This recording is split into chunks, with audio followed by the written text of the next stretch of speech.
amis, j'espère que vous allez bien. Aujourd'hui, une recette de galettes des rois à la crème d'amande, une recette facile à faire, croustillante à l'extérieur, moelleuse à l'intérieur et c'est un délice, c'est un régal. La liste des ingrédients, je vous la mettrai en barre d'infos et puis à l'écran, les quantités que j'ai utilisées. C'est important d'avoir le beurre, que ce soit à température ambiante ou vous le passez quelques secondes au four à micro-ondes. Dans un saladier, on va mélanger le sucre. Alors moi, j'ai pris du sucre brun, mais on peut le remplacer par du sucre blanc ou du miel, ce qu'on aime. On va le fouetter, le beurre et le sucre, et on va rajouter les œufs, un à un, délicatement, et puis on va fouetter. Alors soit on fouette avec un fouet électrique, soit à la main, mais peu importe ce qu'on a sous la main, comme on dit. On va rajouter la poudre d'amande. Dès que c'est bien mélangé, on va rajouter le sucre vanillé ou l'extrait de vanille si vous avez, l'extrait d'amande amère. L'extrait d'amande amère, c'est facultatif. Voilà, on va rajouter les 40 grammes de farine. On va bien mélanger pour éviter enlever les grumeaux, soit au fouet électrique, soit à la main. Vous utilisez ce que vous avez. Alors, si tu découvres ma chaîne pour la première fois, n'hésite pas à t'abonner, c'est gratuit. N'hésitez pas à me mettre un petit pouce bleu pour m'encourager. Je vous dis merci beaucoup. Ma préparation est prête. Je vais la mettre au frigo. Je vais la réserver pendant 1 heure. Pendant ce temps-là, je vais faire un sirop. Dans une petite casserole, je vais mettre 50 grammes de sucre et 50 grammes d'eau que je vais porter à ébullition. Je vais faire cuire ça pendant 5 minutes à feu doux et je vais réserver. Je vais prendre une plaque qui va au four et je vais étaler ma première couche de pâte feuilletée et je vais prendre ma préparation. Elle a durci, c'est normal. Il faut que ça devienne... Parce que comme il y a du beurre, ça durcit.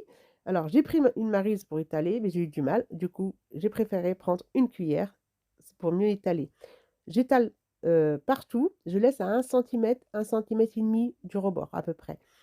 Je vais mettre 2 fèves. Alors, vous mettez 1 ou 2 ou 3, la quantité que vous voulez. Voilà. On va prendre un verre d'eau avec un pinceau. On va humidifier tout le contour. Et on va venir mettre par-dessus la deuxième pâte feuilletée. Tout doucement. Alors, il faut que les rebords se touchent. Et puis, appuyer tout doucement voilà, sur les côtés. Comme ça va souder les deux pâtes avec les doigts. On appuie délicatement. Alors, pas trop fort non plus, mais délicatement pour que ça soude. Et après, on va prendre un couteau. On va commencer à faire des entailles tout autour de l'extérieur vers l'intérieur. Vous voyez comment ça fait à l'écran. C'est joli, c'est beau. On va appuyer. J'ai allumé mon four à 200 degrés pour le préchauffer. Je vais faire une petite cheminée au centre. Je vais prendre dans un bol, vous mettez un jaune d'œuf, vous le mélangez soit avec de l'eau, soit avec du lait. Et on va badigeonner toute la surface. Alors attention de ne pas mettre trop sur les rebords parce que sinon ça va empêcher votre pâte de lever. Avec un couteau, on va faire des entailles sur la pâte. Alors libre à vous de faire le dessin de votre choix. Sans trop, alors il faut faire attention de ne pas trop tailler avec le couteau, sinon vous allez couper votre pâte. On va redonner un petit coup de pinceau à l'œuf. Et on va enfourner ça pendant 30 à 40 minutes dans votre four. Il faut surveiller la cuisson. Dès que notre galette elle est sortie du four, on la badigeonne avec le sirop. On va la laisser tiédir avant de la découper. Et vous voyez le croustillant par-dessus, le moelleux de la crème d'amande à l'intérieur. C'est un délice. Vous savez ce que vous avez donné à vos enfants, à vous.